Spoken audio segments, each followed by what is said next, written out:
What's up, sports fans? This is the Lucas Ross Sports Channel. It is time for the updated college football playoff outlook as we head into week 4 of the 2025 college football season. We do got several eliminations for this week in week 4, but also, surprisingly, we have our first couple of Power 4 teams eliminated out of the playoff conversation.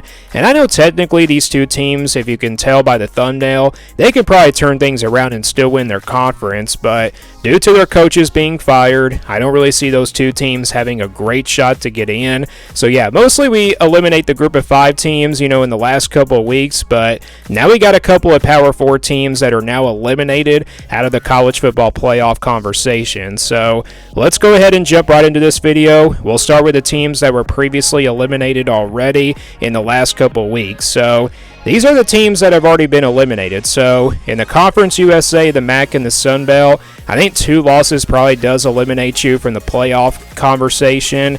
You look at the Conference USA, I had meant to eliminate Delaware and Missouri State last week. Those 2 teams are not eligible for the postseason, and that was the case for Akron, but we already eliminated them after week 1. So yeah, Delaware and Missouri State, those 2 teams are new to FBS. They're not eligible for the postseason, but you look at these other teams, looking at the Conference USA. So if you forgot to add, Delaware and Missouri State, that's 5 eliminations total for the Conference USA from last week. But how about the MAC? We had 6 eliminations from the MAC last week. Not a lot though from the Sun Belt. You only had 3 eliminations from the Sun Belt. So it looks like the Sun Belt might be the only conference that could possibly get a college football playoff contender. But again, things are not looking good for the Conference USA, especially the MAC. And then for the Sun Belt, well, technically it's not looking bad, but it's kind of looking a little bit bad for them heading into this week because they do have a lot more eliminations compared to last week. So let's now get into those new eliminations. So these are the teams that have been eliminated for this week. Again, we're talking about group of 5 teams here from the Conference USA, the MAC, and the Sun Belt. So for the Conference USA, you've got 3 new eliminations: Jacksonville State, Liberty, and UTEP. These 3 teams have lost their second game. There's obviously no path for them to make the playoff. In the MAC, Central Michigan, Kent State, no surprise there. And then Ohio. I think Ohio is definitely a little bit of a surprise because this is a team that just beat West Virginia, but they did lose to the number 1 ranked team in the country. So it's not a bad loss for them, and they do have a Power 4 win, but 2 losses I don't think is going to be enough for Ohio to get into the college football playoff. So things, again, are not looking good for the MAC. I mean, I think almost every team is eliminated in the MAC, but not quite just eliminated. There's still a few teams in there still alive from the playoff conversation. And then in the Sun Belt, a lot more eliminations compared to last week, 5 of them this week. You got Arkansas State, Coastal Carolina, Louisiana, South Alabama, and Troy. And Troy is pretty interesting. They were a team that was competitive with Clemson. They were actually up at the half against Clemson, and that loss, doesn't look good for them now since Clemson, of course, just lost to Georgia Tech. So yeah, these teams in the Sun Belt are eliminated. So these are the new eliminations heading into this week for week 4 in the group of 5 levels. So let's now go to the new eliminations here for the Power 4. Again, you got a couple of teams in the Power 4 eliminated, and I did throw UConn in here because they're an independent team. They're not technically in the conference, but I wanted to talk about them here just a little bit. This is a team that, was competitive against Syracuse. They lost that game by 7, but then they lost their next game, from last weekend. So, yeah, we can go ahead and eliminate the Huskies from the independent, and then the Power 4 teams that have been eliminated for this week, UCLA and Virginia Tech. These 2 teams are both eliminated. UCLA out of the Big Ten, and then Virginia Tech out of the ACC. Yeah, I don't think there's any path here for both of the teams, for the Bruins and the Hokies. They both have 3 losses already, and they're both off to a really, really embarrassing start, and a very terrible start for that matter. They're both 0-3, and they just both fired their head coaches. So yeah, UCLA, I don't think there's any chance for them. And then same thing with Virginia Tech. These 2 teams might be the worst teams in their respective conferences the rest of the way. So yeah, these are the 2 Power 4 teams that we can eliminate here for this week.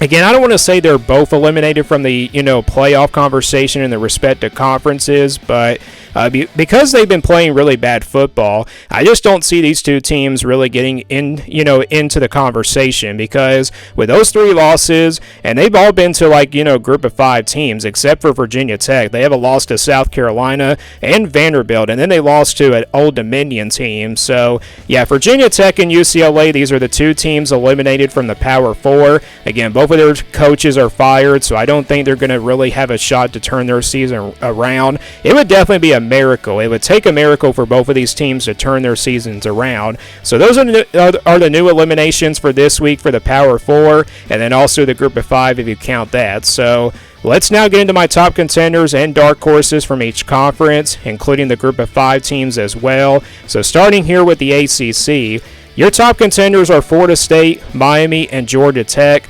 These 3 teams, in my opinion, have been the top teams in this conference. Florida State has the win over Alabama. They did not play this past week, so we'll see them back in action this week. And then for Miami, this might be the best team in the country. They played pretty good football in their first 3 games. They beat Notre Dame, of course, by 1 possession. They look good against South Florida, and then they also look good in their second game. So I think the Hurricanes have been the most consistent team in the ACC so far on both sides of the football, but I also think Georgia Tech's been pretty consistent. They just beat Clemson. That was enough for me to put them here in the top contender conversation. So yeah, these 3 teams have been impressive to me here in this conference so far in 2025. Let's go to the dark horses now. To me, from the true ACC, you got 3 of those, and then you got Notre Dame in here, which is technically not in a conference, but they're an independent team that plays a lot of the ACC teams. But you got the true ACC teams. You got Louisville, California, and NC State. Cal and NC State are both undefeated at 3-0.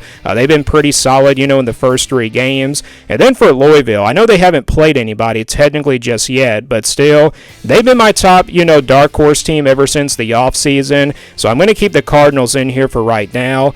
And then for Notre Dame, technically they're still alive in the playoff race. I know they got 2 losses. They're 0-2, but their 2 losses came to really good teams. Texas A&M, they lost that game by 1, and then I just mentioned they lost to Miami by 3 points. So both of those games have come down to 1 possession and everything, and I'm going to keep Notre Dame in this conversation for right now.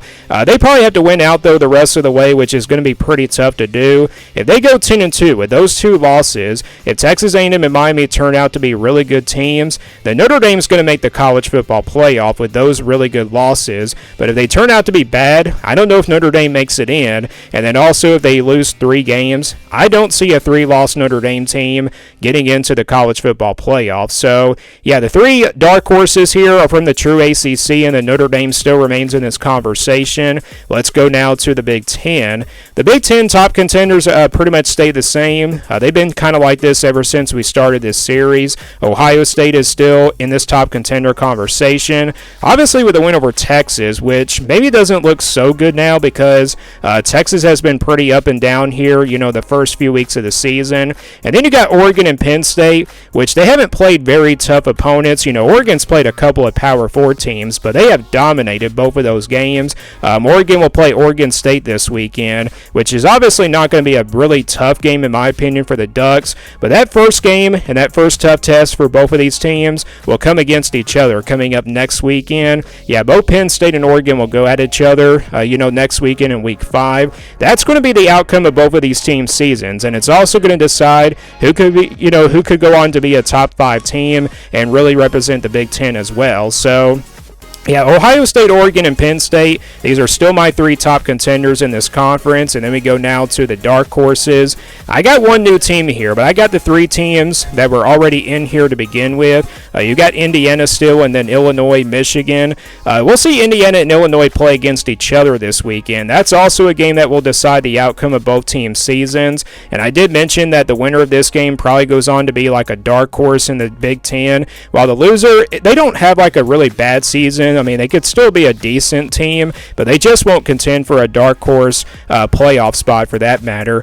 Michigan, I know they lost to Oklahoma, but I didn't really penalize them. I did say I didn't really penalize them for losing that game. They could still technically be a dark horse team in the Big Ten, but they'll have Nebraska coming up this weekend. If they lose to Nebraska, I think Michigan will be out of this conversation, and then you'll probably see Nebraska in here. So things are going to really change. Things are going to be really changing here pretty soon here for the Big Ten in the dark horses category. And then USC. USC has been a pretty quiet team. I haven't watched a lot of them this year, but this has been an impressive team. I think they definitely kind of deserve to be in this conversation. I mean, especially after beating Purdue. I know they didn't win that game pretty big, but, still, they did just enough on the defensive side of the football to win that game. So, yeah, the Trojans, we'll see what they look like against a really tough opponent, but I think you've got to put them in the dark horses conversation for a playoff spot in 2025 heading into Week 4. All right, we go to the Big 12 now. Same top contenders pretty much, since we started this series. Arizona State and Iowa State. I have question marks about both of these teams. They haven't been great, teams, to begin with in the season. For the Sun Devils, they haven't really played their best game, in my opinion. Yeah, they lost to Mississippi State, but they nearly came back in that game, and I think we saw the real Arizona State team in that game. So we had to really see the Sun Devils play really good football here the rest of the way in order to keep them here in the top contenders conversation. Yeah, Arizona State was the team that I picked in the preseason to win the Big 12, and that's why I do keep them here in this top contender conversation. And then for Iowa State, they were my top contender to begin with as well, but they don't really have any more solid wins, maybe except for Iowa. They didn't really play well this past weekend either. So, yeah, the Kansas State win does not look good for them now because Kansas State has not turned out to be a really solid team. So, yeah, Iowa State is still in this conversation, but they could drop out coming up here the next few weeks when they get into Big 12 play if they just don't play, like a really solid team. So, these are my top contenders in the Big 12, and then we go to dark horses. You got a bunch of dark horse teams, 6 Big 12 teams here in this conversation. You got Texas Tech, TCU, Baylor, Arizona, Utah, and Houston. Texas Tech, TCU, and Baylor, they've been in this conversation ever since probably when we started this series. Texas Tech hasn't been tested yet. We'll see their first real test coming up against Utah this weekend, and that's also their first conference game. And we'll see what the hype about Texas Tech is all about coming up this weekend. And then for TCU, TCU annihilated North Carolina, and they just won this past weekend. To me, they might be the most consistent team in the Big 12. And then for Baylor, they did jump back in this conversation after their win over SMU. That was kind of enough for me to put them back in here. And they were my dark horse to begin with as well. And that's the case for Texas Tech. But you look at Arizona, Utah, and Houston. These three teams have been impressive so far. They're all 3-0 to start out the year. Arizona beat Kansas State, which is not a great win. It's not a conference game, to be honest. But based off of how they've been playing, I got to put the Wildcats in here in the dark horse conversation. And then for Utah, they haven't really been tested yet either. I mean, they beat UCLA, but UCLA is not a great team. But yeah, Utah has been so consistent so far. And then Houston got a win over Colorado in the Big 12 this past Friday. But yeah, that's not a great win either for Houston. But either way, these three teams have impressed me the most, and they're all 3-0. And these 6 teams definitely in the conversation here for the Big 12. And again, some of these teams will play their first real test. Like, for example, Texas Tech and Utah, they go at each other this weekend. If one of these two teams, if they win the game, I think you're going to probably jump them into the top contender conversation. So whoever wins that game will jump up into the top contenders. I don't know if I'll penalize the team that loses. I might keep them here in this dark horse conversation, but we'll wait and see coming up this weekend. All right, let's go to the SEC now. Same top contenders here: Alabama, Georgia, LSU, and Texas. I have a lot of question marks about Texas now. I don't know what's going on with this team. They have a really good defense, but their offense has just been so inconsistent, and that's the case with LSU. That Clemson game, it doesn't look like a really good win now for the Tigers. I mean, LSU obviously played pretty well against Florida on defense, but their offense hasn't played their best game. Alabama looked like the real Alabama this past weekend. And then for Georgia, Georgia. They were barely able to escape with Tennessee. Tennessee probably should have won that game, which does bring me to my dark horse conversation. So for the dark horses, you got 8 teams in the SEC in this conversation, which is a lot. Tennessee, I'm keeping them in here because of the competitiveness against Georgia. Texas A&M because of that win over Notre Dame. They still remain in here. Oklahoma was in here when they beat Michigan.